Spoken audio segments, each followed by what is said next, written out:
Saudara, kami sambung lagi berkaitan dengan obrolan kami di Sapa Indonesia Pagi atau segmen dialog kali ini berkaitan dengan pelaporan terhadap kritik Bima Yudo Saputro, mahasiswa di Australia yang sedang bersekolah di Australia, warga Lampung yang mengkritik Lampung. Ada Ginda Ansori yang melaporkan Bima, Damar Juniarto, Direktur Eksekutif SafeNet, Profesor Hipnu Nugroho, pakar hukum pidana. Prof. Hipnu, sebelum saya lupa, kalau dalam situasi pelaporan seperti ini yang disampaikan Bung Ginda kepada kepolisian, selain konteksnya secara luas, bukan hanya teks, tadi saya sudah tanyakan, adalah juga Bung Damar mengatakan, atau Mas Damar mengatakan tadi, siapa yang dikritik, dan kemudian ada warga Lampung seperti Bung Ginda yang kemudian merasa tersinggung. Sementara ini kan kritiknya kepada pemerintah provinsi dan mungkin juga pemerintah kabupaten di mana Bima berasal, kalau dia mengatakan kampung halamannya begitu. Tapi mereka tidak melaporkannya begitu. Konteks ini akan dilihat juga oleh kepolisian. Bahasa saya adalah kebijaksanaan kepolisian nanti melihat laporan-laporan seperti ini dari masyarakat. Prof. Hipnu. Jadi gini Mas, jadi kepolisian nanti dalam hal seperti ini tidak hanya cukup orang hukum, tapi cukup dengan tambah lagi ada ahli bahasa. Ahli bahasa, karena dalam hal seperti ini sampaikan Mas Ansori tadi, konsep yang disampaikan dajjal itu seperti apa, kan itu loh. Dalam konteks suatu kebencian wilayah atau tidak, karena pasal 28 itu ada rasa kebencian sara, agama, ras dan sebagainya. Tapi dalam termin yang disampaikan oleh Bima itu dalam konteks pembangunan, kan itu loh, dalam pembangunan. Oleh karena itu nanti kepolisian akan melihat ini sebetulnya objektifnya itu seperti apa? Apakah terkait dajjal, diskusi tentang dajjalnya, ataukah pembangunannya? Kan itulah. Oleh karena itu kalau itu terkait konsep sebagai bentuk pembangunan yang sangat berkurang, itu saya kira nanti polisi akan melihatnya ya laporan sah-sah aja. Berarti tidak ada suatu niatan. Karena dalam suatu kejahatan itu mens rea si Bima itu seperti apa? Apakah terhadap menghina kelompok tertentu? Apakah sebaik kritik terhadap pemerintah Provinsi Lampung? Ini yang harus kita lihat. Kalau itu yang disampaikan oleh kritik pemerintah Lampung, ya saya kira laporan Mas Ansori nanti akan dihentikan, kan gitu. Tapi kalau memang terbukti ada niatan, ya bisa berlanjut. Ini yang saya kira nanti makanya Polda Lampung harus betul-betul memberikan suatu presisi yang betul-betul objektif tentang suatu penanganan ini, karena penanganan ini jangan sampai menjadikan anak-anak muda memberikan kritik itu bungkam. Karena eranya sekarang adalah era IT. Bagaimana no viral, no justice, kan seolah-olah seperti itu Mas Bayu. Nah sekarang no kritik, no justice.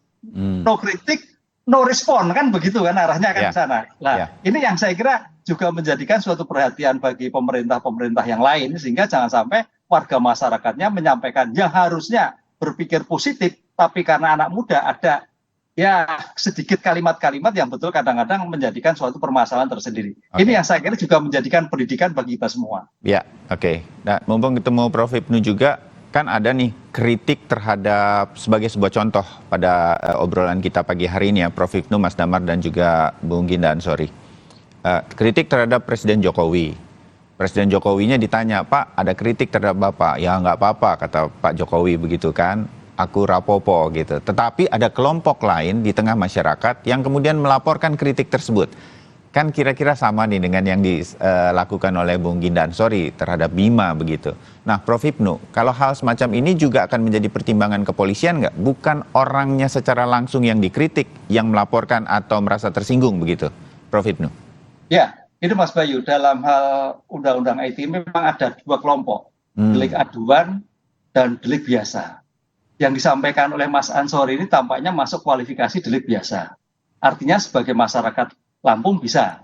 Tapi kalau Mas Bayu sampaikan tadi terhadap subjek orang, Pak Jokowi yang kemarin kita lihat adalah Bu Jokowi yang disandarkan dengan Hong Kong, Ibu negara Korea Selatan.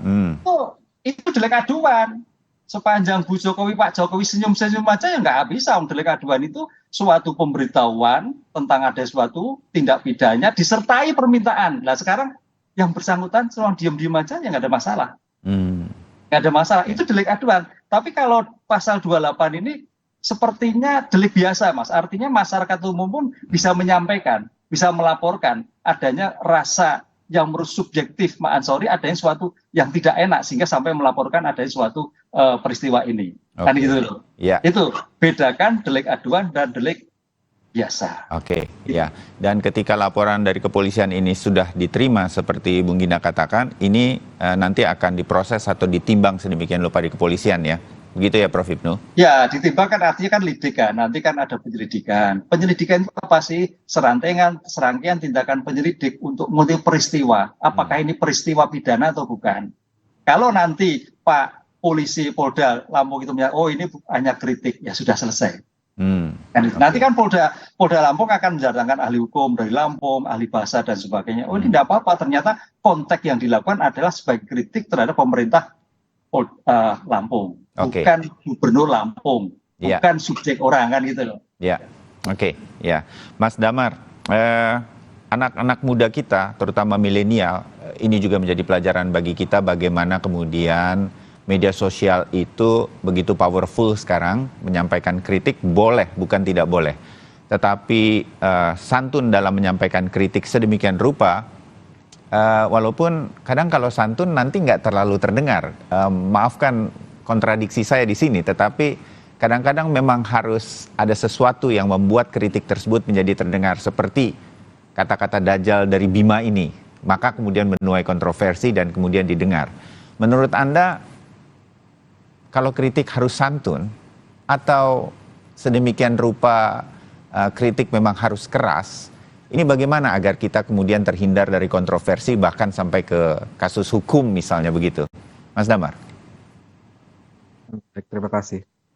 Ini saya sharing sedikit ya. Kalau saya kan backgroundnya aktivis. Ya. Kita menyampaikan kritik itu kan macam-macam bentuknya. Mulai dari yang paling soft, misalnya disampaikan dalam bentuk awan, disampaikan dalam bentuk rekomendasi. Tidak dengar pasti naik derajatnya kan. Disampaikan dengan lebih keras lagi, ultimatum. Bisa jadi tingkat lagi, jadi yang lebih tinggi lagi, menjadi yang lebih keras lagi, sehingga kritik itu didengar oleh penguasa. Jadi ada gradasi dalam menyampaikan kritik. Dan saya mau katakan di sini sebetulnya tidak ada definisi kritik santun ya.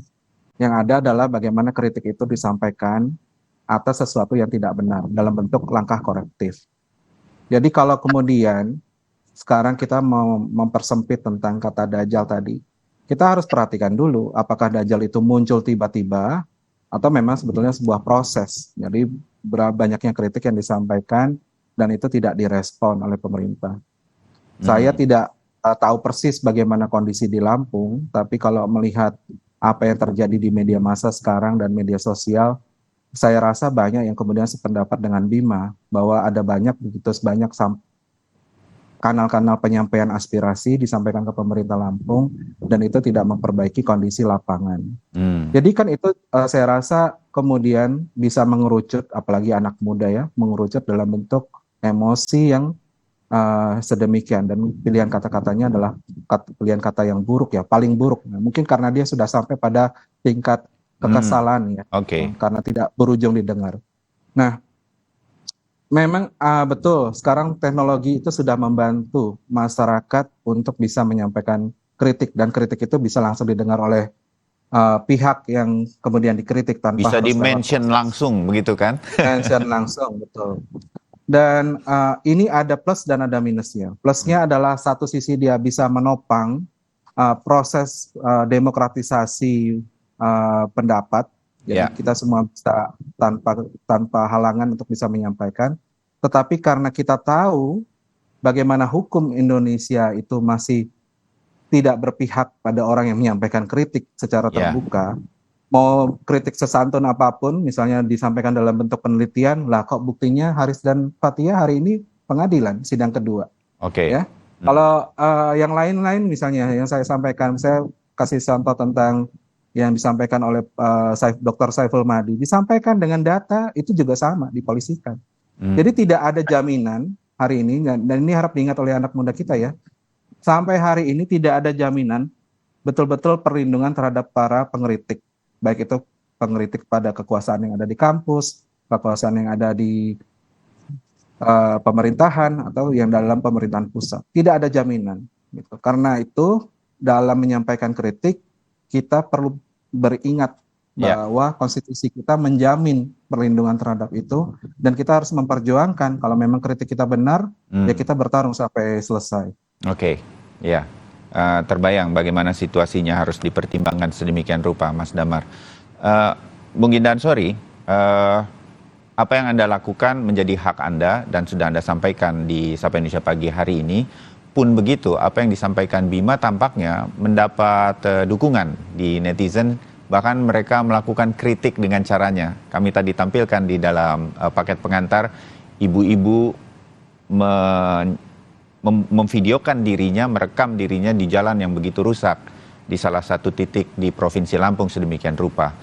Jadi ini sebetulnya, dan Anda juga mengatakan apa yang dikritik Bima sebetulnya ada benarnya begitu, lebih dan kurang.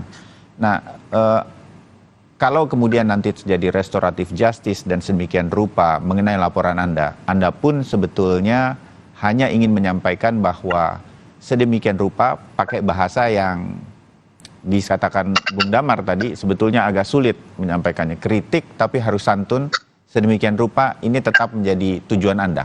Begitu ya Bung Ginda Ansori? Ya, artinya dalam proses menyampaikan aspirasi itu ya, harusnya memang kita juga harus mengedepankan bagaimana cara-cara yang kemudian tidak kemudian merendahkan martabat itu aja sih sebetulnya ya gitu. Jadi bahasa yang digunakan oleh generasi bangsa kita memang harus kemudian berdasarkan kebiasaan-kebiasaan kita gitu loh. Jadi apakah kemudian dengan kita berkeras begitu terus kemudian hal ini menjadi berubah sedemikian rupa, kan ini proses, Mas. Ya kan saya sepakat dengan Mas Damar bahwa ini proses gitu. Tapi apakah kemudian selama ini Bima juga melakukan udah bersurat ke Pemprov atau kemudian apa yang dilakukan atau kemudian dia konten-konten sebelumnya dia juga sudah. Tapi kok tiba-tiba begitu misalkan. Nah, ini juga perlu penting untuk kita kemudian mendalami itu. Dan bagi saya adalah bagaimana kemudian di era digitalisasi ini ya kita juga harus menghormati hak orang lain gitu loh. Jadi kita harus mengedepankan apa yang kemudian yang ideal gitu loh. Apakah kemudian bahasanya yang akan yang akan dibahas orang atau kemudian isi kritiknya kan gitu. Tapi saya sepakat kalau kritik itu saya sepakat. Saya sepakat bahwa saya juga sudah sampaikan ke pemerintah tolong untuk kemudian dimaksimalkan. Tapi yang jelas kita juga harus lihat keadaannya Mas Damar bahwa 2 tahun kita COVID ini juga seluruh Indonesia juga mengalami hal yang sama ya. Mungkin di tingkat untuk pembangunannya. Mungkin itu Mas Bayu. Oke, kita dapatkan itu semua. Prof Hipnu paling akhir sekali sebelum saya tutup diskusi kita, saya menyoroti upaya yang sangat baik dari Ibu Wakil Gubernur untuk menerima kritik tersebut dan kemudian mencoba menjalin komunikasi dan menyampaikannya kepada media. Anda melihat itu juga, Bu Wakil Gubernur, Bu Husnia, menyampaikan upaya bahwa kritik itu adalah hal yang biasa bagi pemerintah provinsi atau institusi pemerintah ataupun pejabat pemerintah. Anda melihat itu juga, Prof. Hipnu? Karena seharusnya menurut saya kritik ini nggak perlu sampai kontroversi kalau pemerintah provinsi atau siapapun yang dikritik legowo, karena itu bagian dari jabatannya, Prof. Hipnu. Iya, makanya di sini itu ibaratkan ibu sama anak kan. Mas Bima kan sebagai anak kan, anak yang tidak mendapatkan suatu perhatian pada orang tuanya. Saya kira itu seperti itu, ibaratkan seperti, makanya Ibu Wagub ya harus hadir sebagai ibu yang baik kan gitu. Minta apa sih, jalan, perbaiki kan gitu. Toh kalau kalimat-kalimat yang lain saya kira itu nanti bisa diselesaikan lah. Jadi jangan sampai istilah-istilah tadi menjadikan pembungkaman. Toh karena yang dikritik pun pemerintah daerah esensinya itu juga tidak menjadi masalah. Karena hampir semua tokoh-tokoh politik kan mau respon baik. Menko Polhukam juga merespon baik. Sekjen PDIP juga merespon baik. Wakil Gubernur baik. Polisi yang tadinya tanda petik informasinya adalah intimidasi tapi juga menjadi ternyata baik. Bukan. Terbuka. Ini saya kira suatu yang baik lah. Jadi di era seperti ini pembelajaran betul, Mas Auri betul. Ini juga bagian catatan bagi anak-anak muda menggunakan bahasa yang bagus lah. menggunakan kalimat yang jangan seperti itu juga saya kira pembelajaran. Memang lahirnya undang-undang IT itu dalam rangka seperti itu, Mas. Jadi jangan sampai IT itu menjadikan suatu yang tanpa kendali kan gitu loh. Oleh karena itu negara pun juga harus memberikan perhatian. Nah, cuman implementasinya yang kemarin agak terjadi Mas Damar sampaikan tadi, pasal karet tadi. Negara itu kembalikan pada esensinya sehingga situasi Lampung baik, pembangunan menjadi baik. Saya kira itu arahnya seperti itu. Iya, oke. Kita Saya masuk harapkan boleh, yang Mas? terbaik. Singkat? Singkat aja, Mas. Ya, silakan. Nah, ini Mas kan Damar. kita pagi ini sudah mencapai sebuah pencerahan ya bersama ya. Jadi misalnya saya dengar tadi kan, sorry, masalahnya sederhana kan? Sebetulnya kan tidak perlu diselesaikan dengan orang dipidana kan? Sampai masuk penjara. Oke. Ya, menurut saya sarankan ke Ansori dicabut aja laporannya, cari penyelesaian yang lebih baik, yang lebih bermartabat. Hukum itu memang ada, tapi tidak kemudian kita pakai hukum itu untuk mempidanakan orang-orang yang sedang melakukan kekeliruan. Kita harus berbesar hati bahwa Bima melakukan kekeliruan, pemerintah Provinsi Lampung sedang punya kinerja yang buruk dan itu dikritik, ya itu kita terima, tapi tidak kemudian itu dijadikan dalih untuk memenjarakan orang-orang sedang mengkritik. Baik, jadi ini adiknya Mas Ansori, ini putra Lampung juga bagi Pak Gubernur dan Ibu Gubernur, jadi kita harapkan yang terbaik. Ini anak yang sedang melakukan sedikit kritik kepada orang tuanya, harusnya bisa dirangkul, karena semua dalam satu keluarga. Kita masih Indonesia juga. Terima kasih banyak untuk diskusi di pagi hari ini. Bung Ginda Ansori, Mas Damar, Prof. Ibnu. Mas Ansori, Mas Damar. Selamat pagi. Kami masih akan kembali.